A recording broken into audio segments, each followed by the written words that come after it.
If you've just started climbing, you're probably hooked. It's an incredible feeling, right? But once that initial excitement settles in, you're probably asking yourself, okay, so what do I actually do to get better without getting hurt? Well, you've come to the right place. I'm going to give you a clear, safe, and sustainable framework to channel all that new energy into smart, consistent progress. All right, let's get into it. One of the biggest myths for new climbers is thinking that you need to be at the gym every single day, that more time on the wall automatically equals more progress. But honestly, the real secret isn't just about climbing more, it's about climbing smarter. The fastest and safest path to becoming a better climber is through intelligent training combined with really good recovery. So here's how we're going to build your plan. First, we'll figure out your weekly rhythm. Then we'll zoom in and see what a perfect session actually looks like. We'll talk about how to progress safely, what kind of training to avoid for now, and the super important skill of listening to your body. And at the end, I'll give you some example plans you can start using right away. All right, section 1, your weekly rhythm. Let's get right to the biggest question most people have. How many times a week should I actually be climbing to see real, sustainable progress? Getting this right is the foundation for everything else we're going to talk about. For most beginners, the absolute sweet spot is 2 to 3 climbing sessions a week. That's it. This gives you enough time on the wall to learn and improve, but, and this is the important part, it guarantees you have at least one full rest day in between sessions. And that rest day, it is completely non-negotiable. And there's a really important biological reason for that. See, your muscles adapt pretty quickly. You'll feel stronger and get more powerful within just a few weeks. But your tendons, that's the connective tissue that takes almost all the strain in climbing, they adapt at a snail's pace. We're talking months, even years, for them to truly get stronger. And this huge difference in timing is probably the single biggest reason why new climbers get injured. So what's actually happening on those rest days is a process called tendon adaptation. Every time you climb, you're creating tiny little bits of damage in your tendons. Your rest days are when your body comes in, repairs that damage, and adds new, stronger material. If you climb again before that repair cycle is done, you're just piling new damage on top of old damage. And that is the fastest way to an injury in your fingers, elbows, or shoulders. Okay, so we've nailed down how often to climb. Now let's talk about what to do when you're actually at the gym. Because having a plan for your session is going to give you way better results than just showing up and trying random hard climbs for an hour and a half. You might be surprised to see that a perfect session isn't just about trying your absolute hardest the whole time. In fact, look at this. Only about half of your time is spent on what we'd call main climbing. The rest of it is dedicated, structured time for getting your body ready, for building skills, and for recovering properly. Let's walk through it. First, you've got a solid 10 to 15-minute warm-up. Then comes the most important part, a dedicated technique block.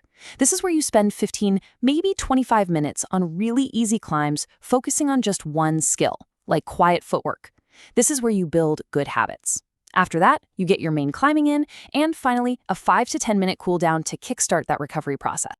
Okay, so you're climbing a couple of times a week, you've got a good structure. So how do you know you're getting better? Now, your first instinct is probably to look at the grades you're climbing. But for your first year, that's actually the wrong thing to focus on. We need to redefine what progress really means. I want you to really take this to heart. A good, productive climbing session should feel like controlled practice. It should not feel like a desperate fight on every single move.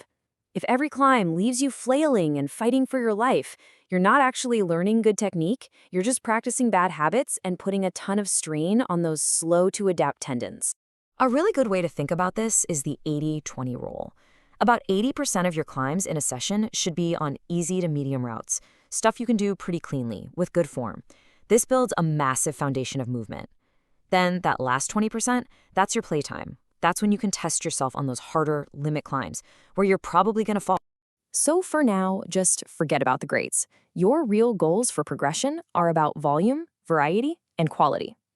Ask yourself these questions. Did I do more total climbs this week than last week? Am I trying different kinds of walls, like slabs and overhangs? And most importantly, am I moving better and more efficiently than I was before? That is real progress. All right, now let's talk about what not to do. It can be really tempting to see experienced climbers at the gym using all sorts of training tools and want to jump right in. But for a beginner, a lot of these things are not just unnecessary, they can actually be pretty harmful. Things like heavy hangboarding and campus board training, you need to just put those on a shelf for now. We're talking for at least your first 6 to 12 months of climbing. Also, be careful about doing so much other strength training that you show up to the gym too tired to climb with good technique. All these things put a massive amount of stress on your fingers, way more than they're ready for. And this timeline is the perfect illustration of why this is so critical. Look at that difference. Your muscles can get strong enough to do a powerful move in just a few weeks, but your tendons are on a months-long timeline to get strong enough to handle that force. And your ligaments? We're talking years. You can literally become too strong for your own connective tissue. That's how injuries happen. Patience is everything. So this all leads to what might be the single most important skill you'll ever learn as a climber. And it has nothing to do with pulling hard. It's learning to listen to your body, to know the difference between normal workout fatigue and the early warning signs of an injury. Let's break it down. General muscle soreness that kind of fades after a day or two, totally normal. That's just your muscles adapting. But here are the red flags. Sharp, specific pain in one little spot, like a finger joint or your elbow. Any kind of swelling, and especially any pain that gets worse as you climb, those are all signals from your body to stop right now and rest. And I really want this to sink in. This is a huge mindset shift. Rest days are not wasted days. They are training days. Rest is when all of the magic happens. It's when your body repairs itself, it's when it builds new strength, and it's when your brain solidifies all the new movement skills you just practiced. Okay, we've covered all the theory, so let's make this real. Let's put it all together into a couple of simple weekly schedules you can actually use. Here is a perfect place to start. A simple 2-day-a-week bouldering plan. On one day, you go in, you focus on a specific technique, and just get a lot of easy climbs done. Notice the 2 rest days that follow. One of those might be active recovery, which is just a fancy way of saying go for a walk or do some light stretching.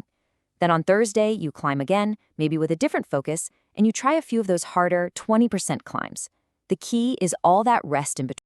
Now, maybe after a few months, you're feeling great, you're recovering well, and you feel ready for a bit more. You can move to a 3-day plan like this one. Here, we're mixing it up. Maybe some bouldering on Monday, roped climbing in the middle of the week to work on endurance, and then another bouldering session on Friday for fun. But again, look at the schedule. There is always at least one full rest day between every single session. All right, let's bring it all home. If you don't remember anything else, remember these key points. 1, climb 2 to 3 times per week. 2, structure every single session you do. 3, prioritize the volume and quality of your climbing over the difficulty. 4, stay away from intense finger training for at least your first year. And 5, the most important rule, listen for sharp pain and treat your rest days like training days. If you follow this plan, you will stay healthy, you'll be consistent, and you will build an amazing foundation for a lifetime of climbing. So, I'll leave you with a question to think about.